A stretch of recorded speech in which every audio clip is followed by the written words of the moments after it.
Lollipop Banda? అమ్మా ధర్మం చేయండి అమ్మా. నీకు ఇయడానికి నా దగ్గర లేవు. మీ దగ్గర ఏముంటే అది ఇవ్వండి అమ్మా. ఒక్క నిమిషం. ఏమైనా అవసరం ఉంటే అమ్మగారు ఫోన్ చేయమని ఫోన్ ఇచ్చారుగా, చేద్దాం. ఈ వర్క్ ప్రెషర్ ఎక్కువైపోతుందిరా బాబు. ఏంటి సీత? ఇక్కడ ఒక బిచ్చగాడు ఏదైనా ధర్మం చేయమంటున్నాడు. ఏటియాలి? నువ్వు ఒక దానివి ప్రతి చిన్న విషయానికి ఫోన్ చేసి విసిగిస్తావు. నీ దగ్గర ఏది ఉంటుంది ఇచ్చే. అలాగే అమ్మగారు. ఏమి ఇవ్వాలి?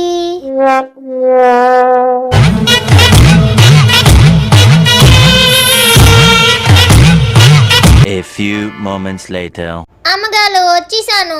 అవును, నువ్వు ఒక్కదానివే వచ్చావేంటి? హనీ ఏడి? ఇంకెక్కడ హనీ? నా దగ్గర ఏముంటే అది బిచ్చగాడికి ఇచ్చేమనాలని హనీనే ఇచ్చేసాను. సీత